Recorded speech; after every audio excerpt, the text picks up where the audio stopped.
Straight ahead on Falcon Weekly. Protest signs on campus are calling for better Wi-Fi for Montevallo students. Hear what students have to say about the campaign. Also hitting all the right notes, High Fidelity the musical is making its debut in Alabama. Stay tuned for an exclusive preview. Plus, Alpha Phi Alpha hosted its annual Miss Black and Gold pageant. See who was crowned this year's winner. And the new edition of Montage is finally here. Find out how you can get your copy. Falcon Weekly starts now.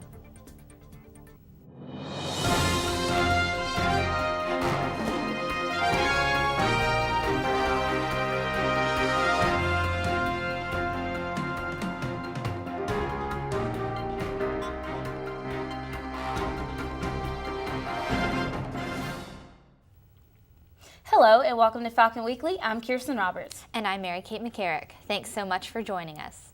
Technology and education go hand to hand in today's society. Students use computers, tablets, and smartphones in a variety of assignments.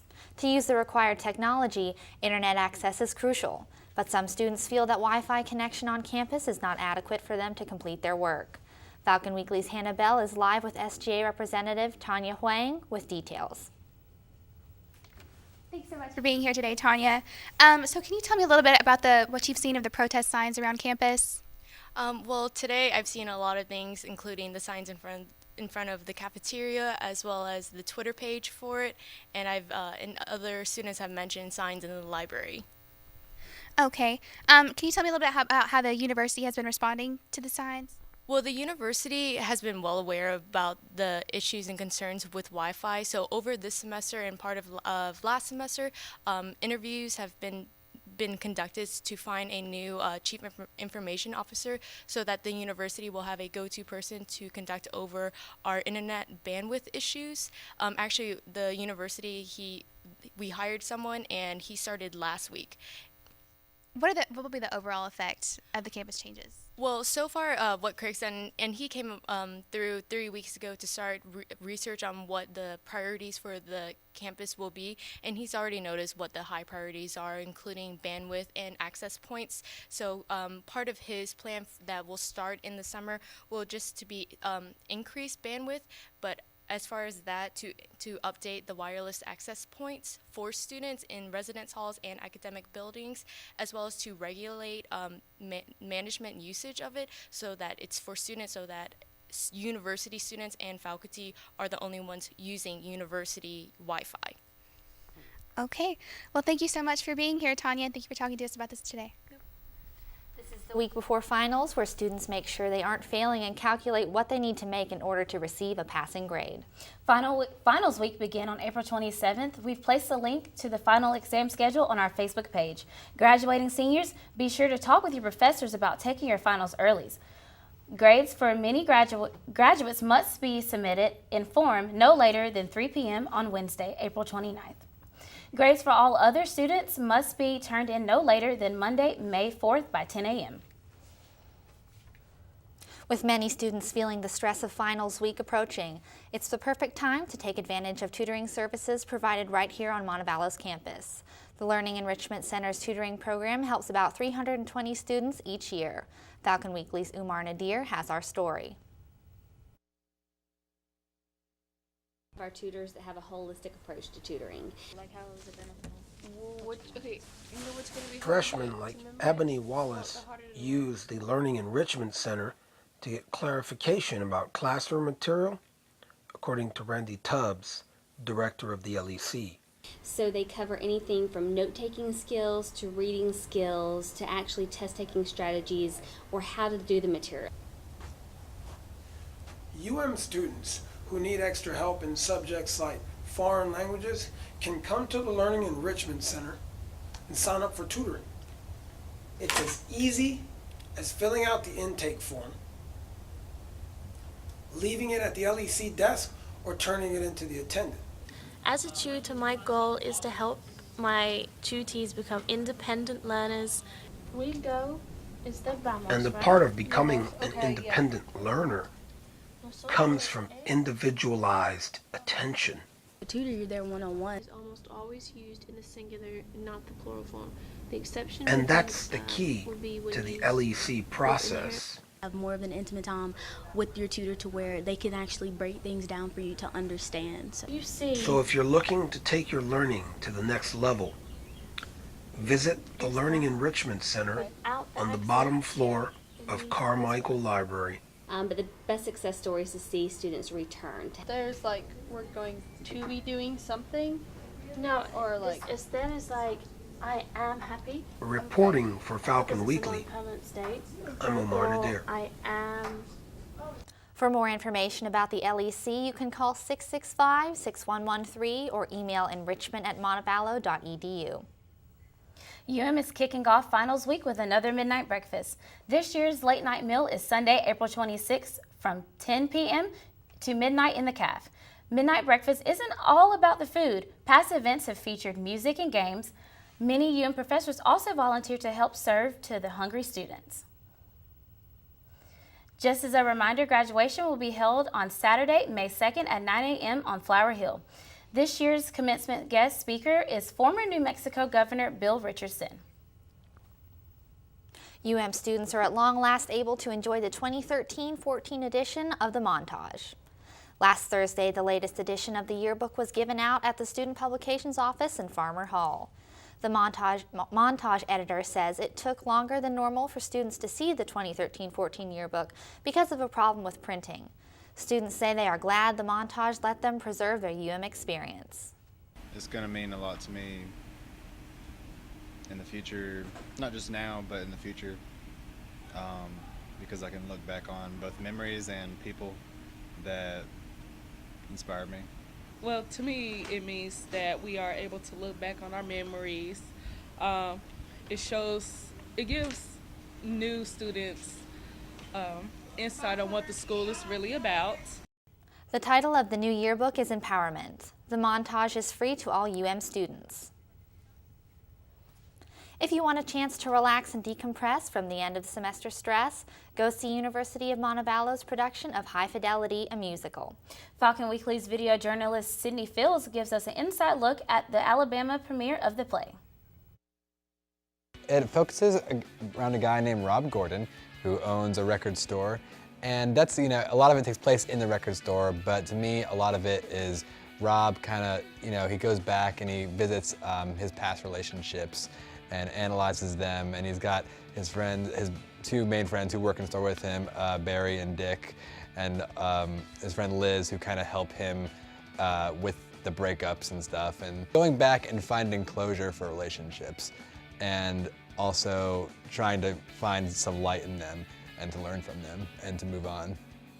I would definitely describe it as a 90s revolution through the record store phenomena. It is definitely a rock musical. It does encompass a lot of different types of rock and roll, but at its core I would definitely say it is a rock musical. Dr. Callahan did a really cool thing where he decided, I want to put the audience on the stage.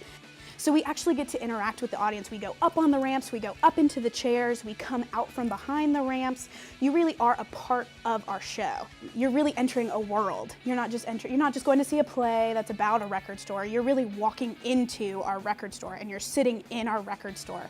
And it's so tangible and it's so visual and it's so big that it's literally like you have taken a seat in a record store and you could just smell the vinyl. People should come see High Fidelity for probably the #1 reason is because, as it's advertised on our poster, it is the Alabama premiere of the show. And it's really cool to be a part of the show, like in the cast in that aspect, but it's also really cool as like an audience member to say, like, I saw like the state's like premiere of this show, You can see High Fidelity on April 23rd through the 25th at 7:30 p.m.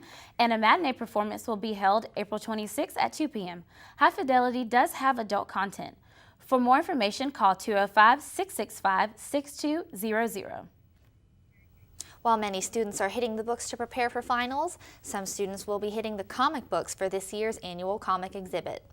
The exhibit, which is located in Carmichael Library, shows the evolution of comics from picture books to Sunday funnies and early comics. Along with large displays, there will be a book browsing exhibit. The library is hosting an opening reception on April 20th from 7 to 9 p.m. The Origins of Comics exhibit will be on display through May 22nd. Last week was Alpha Phi Alpha's annual Alpha Week. Even though the week was for the guys, last Thursday's Miss Black and Gold pageant was all about the ladies. Falcon Weekly's Rio Smith tells us why this event was so special for the organization.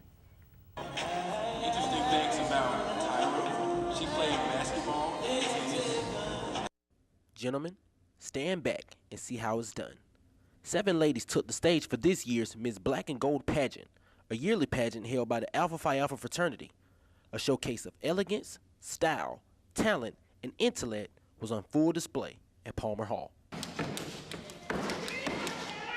While the pageant itself has been going on for years, Alpha member Christian Sanders says there's one key difference this year.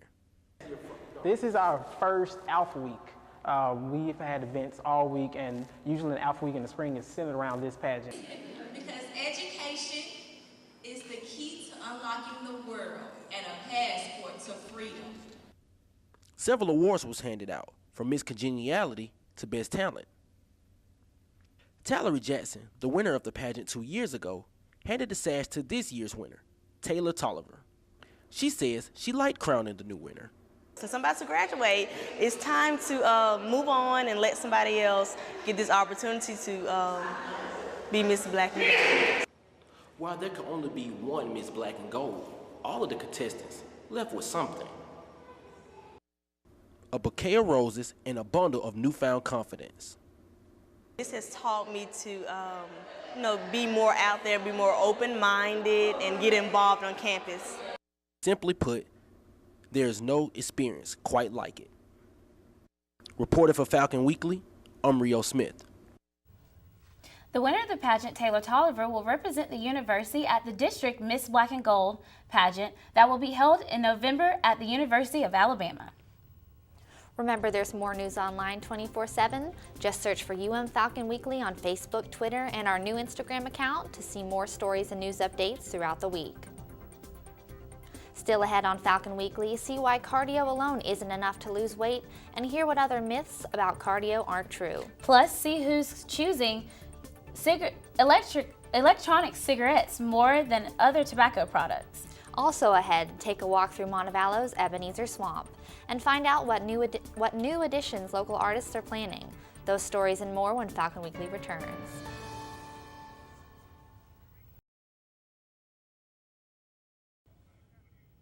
Welcome back to Falcon Weekly.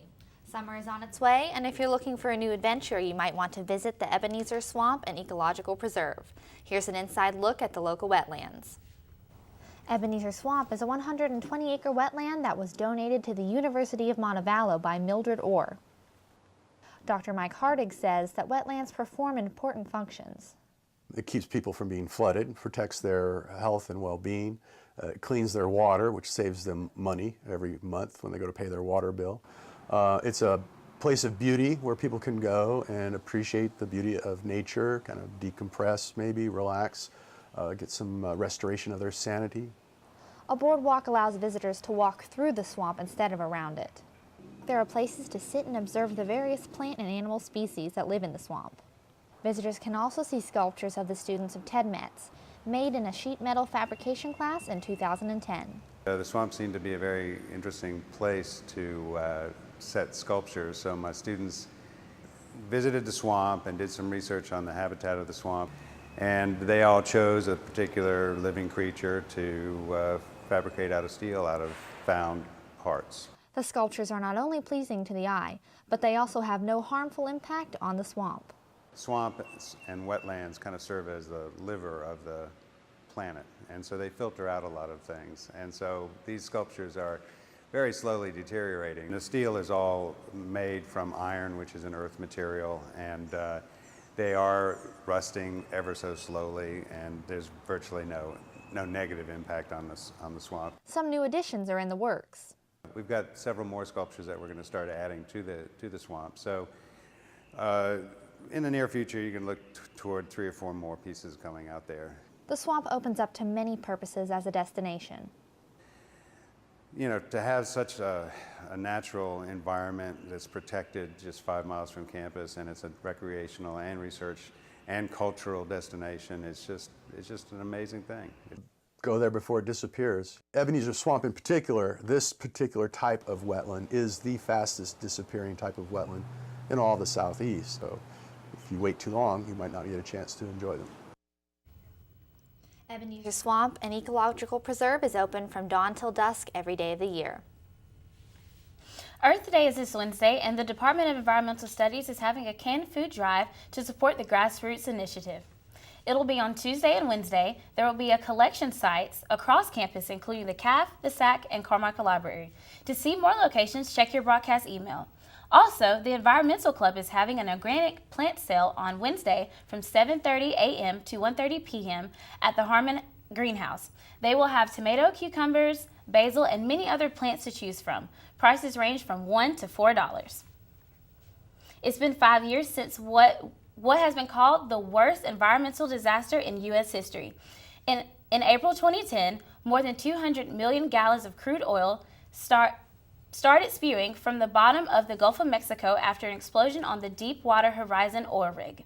Now, as cleanup continues, the Gulf looks like it's recovered, but looks may be deceiving. Drew Griffin has our story.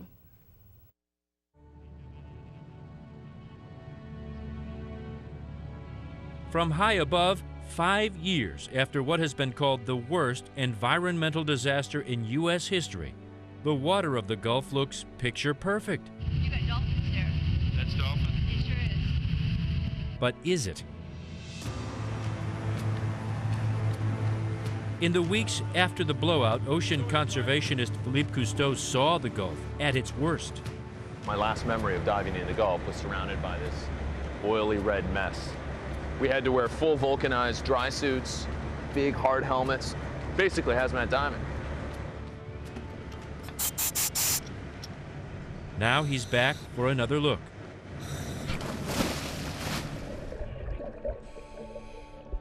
Around this artificial reef, under an oil rig, the Gulf is teeming with life.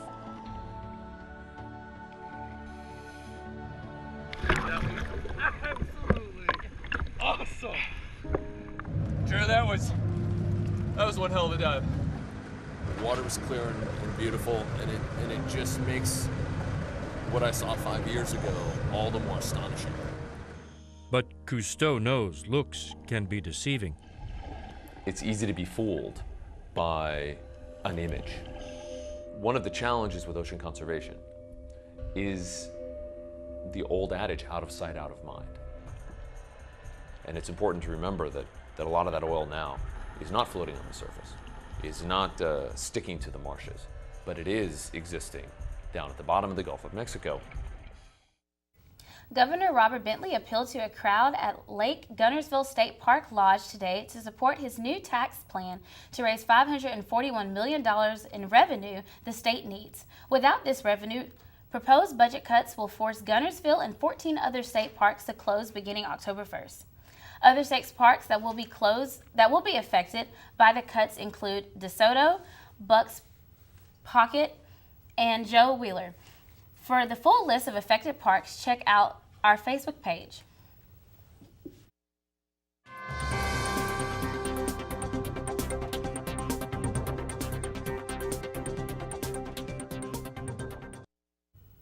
With spring weather in full force, many students are facing this season with coughing, sneezing, and stuffy noses. Falcon Weekly's Kiara Hood tells us how you can get some relief during this troubling season.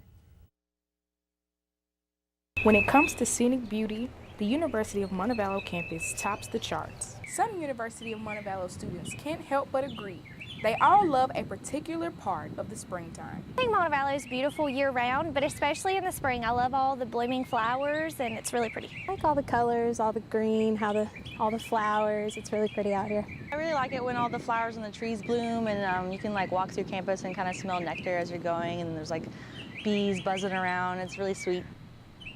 Although students enjoy the flowers that come with springtime, they know exactly what is bothering them.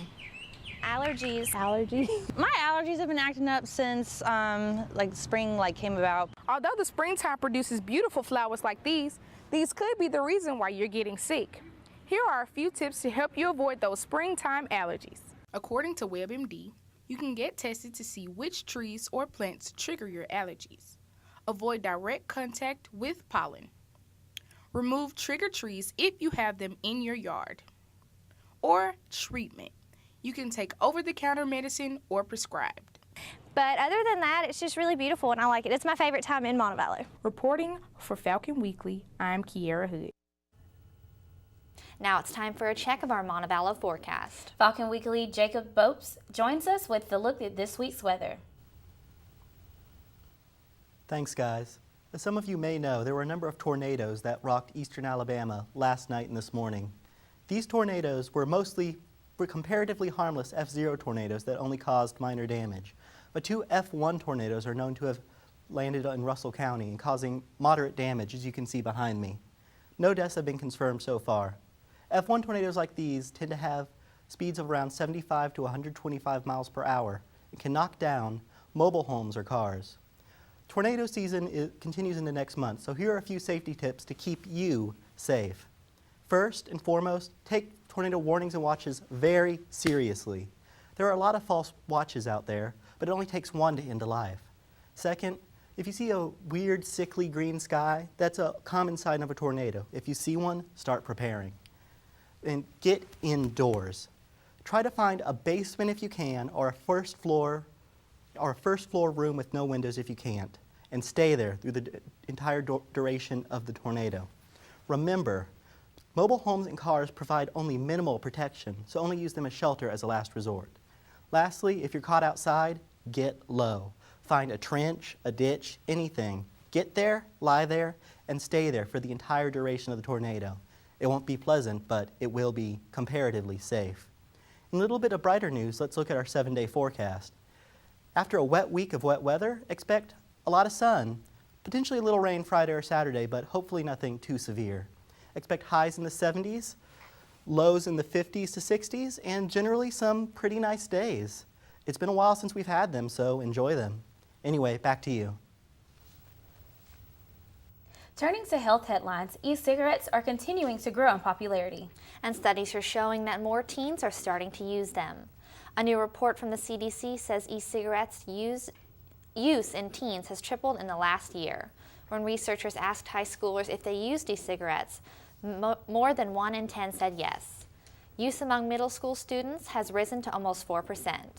The CDC says this is the first time since this survey that e-cigarettes were used more than any other tobacco product, and that nicotine, no matter how it is consumed, is dangerous for children at any age. Looking to lose a few pounds? It may take more than cardio to shed the weight. Holly Furfer takes a look at some myths surrounding cardio exercises in today's Health Minute. What's your favorite exercise? If you love doing cardio, great! But be warned, it might not be all it seems. What do we mean? Well, first of all, if you think cardio is the only way you're going to lose weight, think again. Now, we know losing weight is a numbers game. Calories in must not exceed calories out. If you add in weight training to the cardio exercise, you'll build lean muscle, and that will help boost your metabolism and burn more fat. And speaking of building muscle, myth number 2. Okay, I ran or I biked, so I don't need to do leg exercises today. Wrong. So in order to get that metabolic burn in the legs, you're going to need to do things like squats or leg lifts or even lunges. Okay, myth number 3. Do you think you have to work out for an hour in order for cardio exercise to be effective? Well, you don't. Doctors say any cardio exercise is good for you and your heart.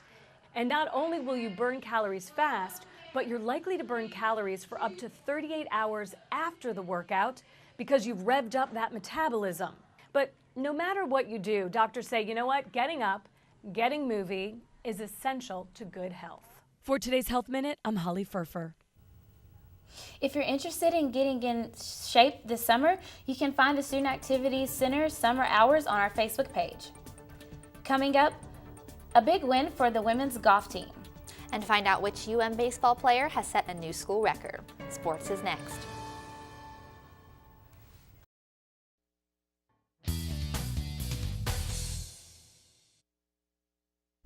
Welcome back to Falcon Weekly. I'm Umar Nadir with a look at this week's sports. In historic fashion, UM's women's golf team took the PBC championship, making it a first in school history. The team also had 2 of its players earning first-team All-PBC honors. Elaine Wood, also PBC Player of the Year, and Erin Eady, first team, while head coach Justin Pratt was named the co-coach of the year. Congrats to you all. Also, congratulations to Dalton Skinner of the men's golf team, who was named first team All-PBC. Moving to track and field. For the first time in school history, Montevallo hosted the PBC Track and Field Championships April 16th through the 18th.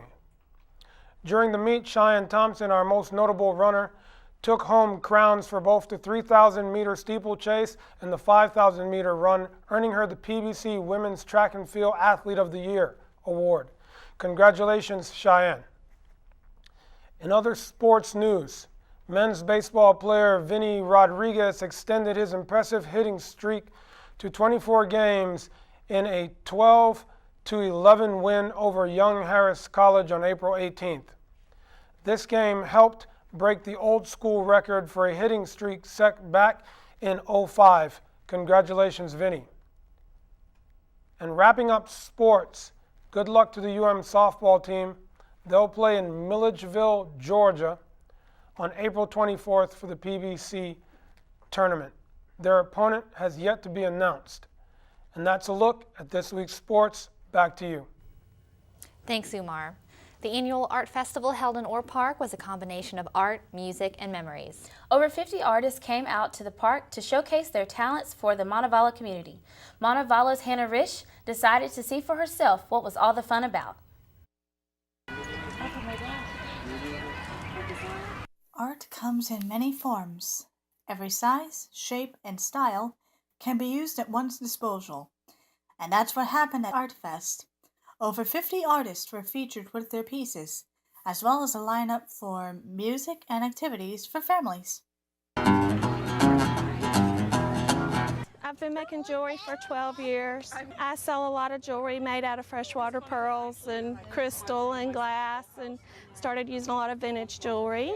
With so many different artists and viewpoints here, this year's art festival has proven to be quite festive. The newest series that I'm selling is the toy series. It's all about getting back to your roots, because when you become a grown-up, you kind of forget all about that magical, fun things that you do when you're a kid, and you have to worry about bills and loans, and it's all stressful. So I like to keep a little bit of that magic along with me. Reporting for Falcon Weekly, I'm Hannah Risch. For more information on the Montevallo Art Fest, visit montevalloartscouncil.org. That's all the time we have for this week's show. Thank you so much for joining us. For more UM news from MassCom student reporters, be sure to check out the Falcon News Network blog. The web address is on your screen. This is our last newscast of the semester, and we want to say thank you to all of our viewers. Be sure to tune in again when Falcon Weekly returns this fall.